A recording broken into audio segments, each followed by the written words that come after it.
Hello guys, this is Kevork Almassian of Syrian Analysis, and today I'm gonna tell you why the Turkish incursion and eventually the occupation of Syrian territories is more dangerous than the American and the Israeli occupations.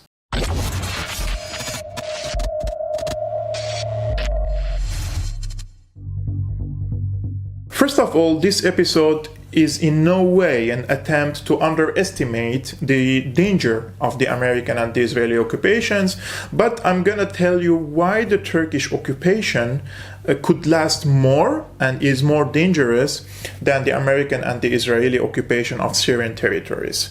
First of all, historically speaking, Turkey or the Ottoman Empire ruled the Arabian area, North Africa, and some parts of the Middle East for 400 years. The Turkish attempt to occupy the territories, some of the territories in the Middle East and in North Africa, started from Syria.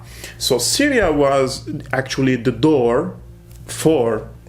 opening door for Turkey to expand its expansion and its occupation of other territories under the flag of an Islamic caliphate. That's why the Turks called, or the Ottomans at that time called Syria SHAM, SHARIFE, or the Honorable Levant, because Syria eased the Ottomans' attempt to conquer territories in the region.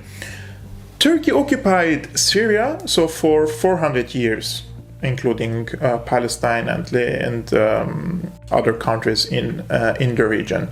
During this time, there was a policy of Turkification of the people in the region, and Turkey came under, as I mentioned, under the flag of the caliphate. So there was a common thing between the two people, which is the religion. So both sides were Muslims, and the Arabs accepted the occupation of the Ottomans because they shared similar religion, and in many other countries the example was the same. Now, if we jump after 400 years, I mean, the Ottoman Empire has fallen, especially after the World War I. Then there was this period, I believe around 90 years or more or less, which Turkey was living in different political phase, and it couldn't expand its geographical control over other states, in exception maybe to Cyprus, which was in the 70s, that was conquered also by Turkey. However, the Arab Spring came in around 2010, 2011. Turkey saw or thought that this is a chance for Turkey to expand its influence not only in the Middle East but also in North Africa, namely in Tunisia, in Egypt, in Libya, in Syria, and elsewhere. But how Turkey managed to expand its influence? First, Erdogan and its former foreign minister Davutoglu, they had this neo-Ottomanism idea, or the political project, and they were supporting the Muslim Brotherhood parties or affiliated parties to the Muslim Brotherhood. In Tunisia, they reached to power, and later in Egypt, they reached to power, and then the political situation changed. The Morsi was ousted from Egypt, and the government has changed in Tunisia. And the Turkish projects in Syria to install another Muslim Brotherhood government didn't really went well, although ISIS, Al-Nusra, and other terrorist organizations supported by Turkey occupied vast swaths of the Syrian territories, but it didn't last a lot. So Turkey, especially after the attempted coup d'etat in 2016 against Erdogan, and it seems to many experts that the CIA had a role in this, but they failed. So the relationship between Turkey and the United States isn't really stable now, and there is the issue of the Kurdish militias on the borders between Syria and Turkey is very dangerous for the national security of Turkey, and Turkey is trying to kick out the Kurdish military presence from these areas. First of all, the Kurdish militias supported by the United States are occupation forces. Period. And the Americans are trying to create a status quo by arming and supporting the Kurdish militias. They say they want to arm around 30,000 militants in order to create some sort of a status quo to push the American project in dividing Syria on sectarian and ethnic basis, so that they want to give this piece of cake in northeast of Syria, especially that 50% of Syria's oil and gas reserves are in this area, and also it is geographically very important. It links Syria to Turkey and also links Syria to Iraq and eventually to Central Asia and Far East Asia. So this is the American project. However, Turkey has another policy, which is it doesn't go along the American project. They want to destroy the Kurdish independence project, and this is also Syrian interest. Syrians also don't want to see an independent or any kind of independent entity on its territories. They want one united state. However, the Turks, when, for example, they are incursioning, they are making incursion into Syria, they're supporting the so-called Euphrates Shield, and they occupied Afrin, Jarablos, and other towns in northern Syria on the western shores of the Euphrates. Now, the eyes of Erdogan is directed towards Manbij and Ain to Tal Abyad, and also on the eastern shores of the Euphrates. That means if Turkey occupies these areas, there could be a conflict of interest, of course, between the United States and Turkey, but there would be in no way a military confrontation. I rule out this possibility, and the same way the Americans didn't mind a lot or didn't confront the Turks when they occupied Afrin, and now they have also military presence in Manbij. They could swallow the Turkish presence in Tel Abyad and in Manbij and in other places. But my point here is today why the Turkish occupation is more dangerous. As I mentioned in the introduction, Turkey is our neighbor, and it occupied Syria for 400 years. So there is this social, economic, political, and on many levels, there is this intersection between Syria and Turkey. There is family relationship, economic relationship, cultural connections, religion, etc. Many things in common between the Syrians and the Turks. And unfortunately, since the 2011 of this insurgency against the Syrian government, many of these anti-government groups, they said that our allegiance is to Erdogan, our loyalty is to Erdogan, and it's to Turkey, it's not to Syria, and therefore they hold arms against Syria and against Syrian government, and Erdogan supported them with all means possible. Now, when Turkey occupying, for example, Afrin, Jarablos, through these proxy forces called the Euphrates Shield, they're kicking out the Kurds and they are Turkifying these areas. When I say Turkifying, first they are building schools for the children, they are teaching Turkish, they are teaching them that Erdogan saved you from the Kurds, they saved you from the infidels of Bashar al-Assad.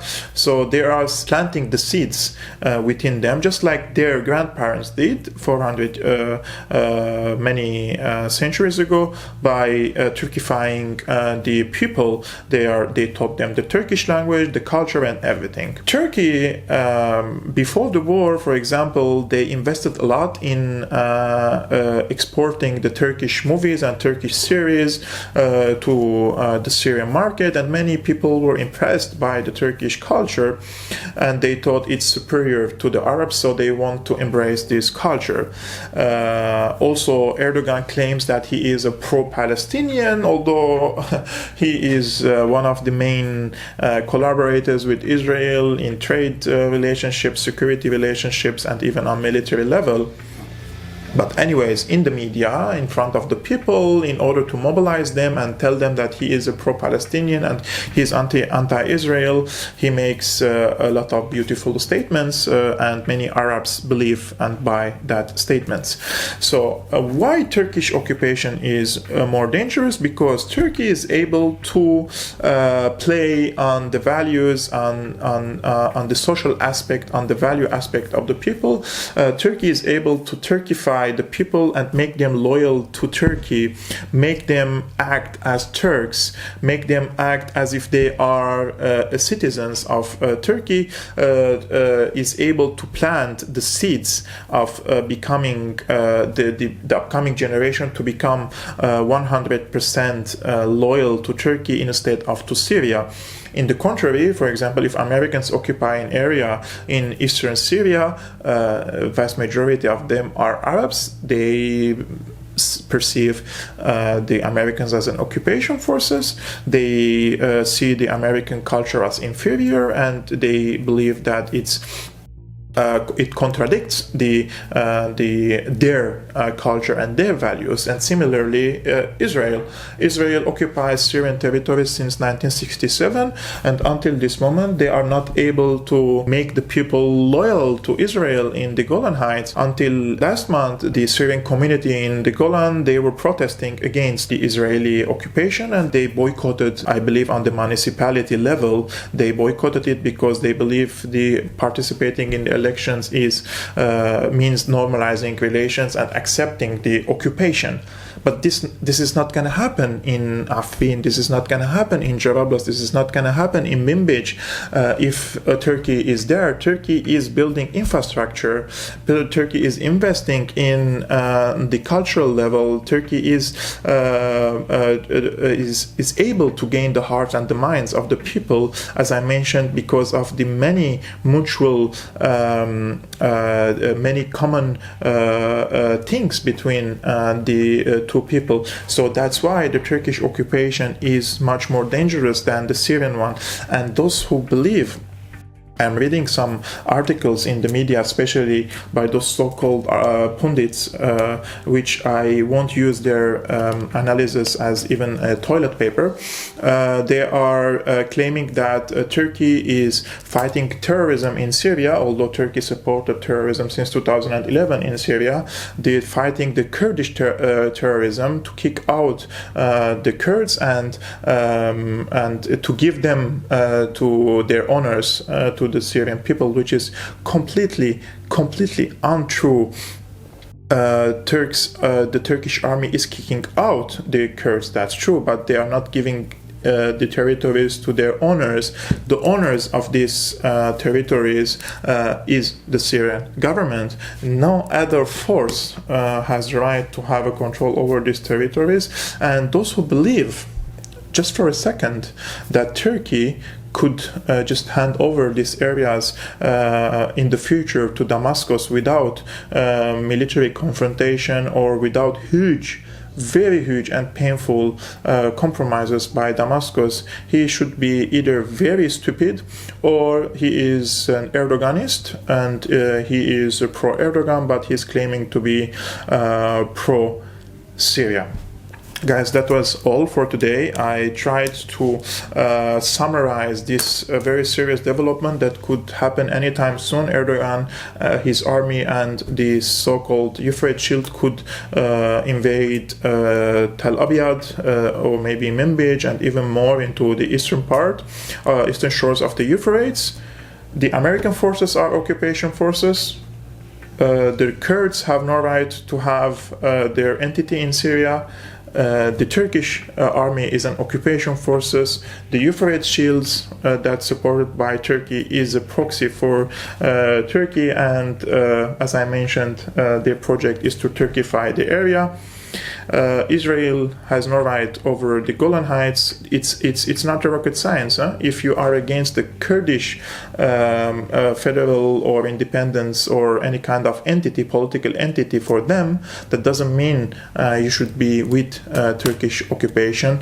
This geography of Syria, all the geography of Syria belongs to the Syrian people and to the Syrian government according to international law and according to the Syrian constitution. But unfortunately, only the strong and only those who are strong enough are able to force the laws and international law with their own hands. Guys, thank you very much for watching. If you like my videos and my analysis, make sure to subscribe, to share the video with your friends, and also if you want to support Syriana analysis financially, you can find all the links in the description below, especially through patreon.com.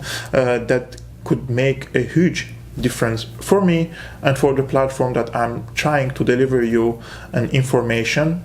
I hope it's a good information and it's a beneficial information for you, and see you next time.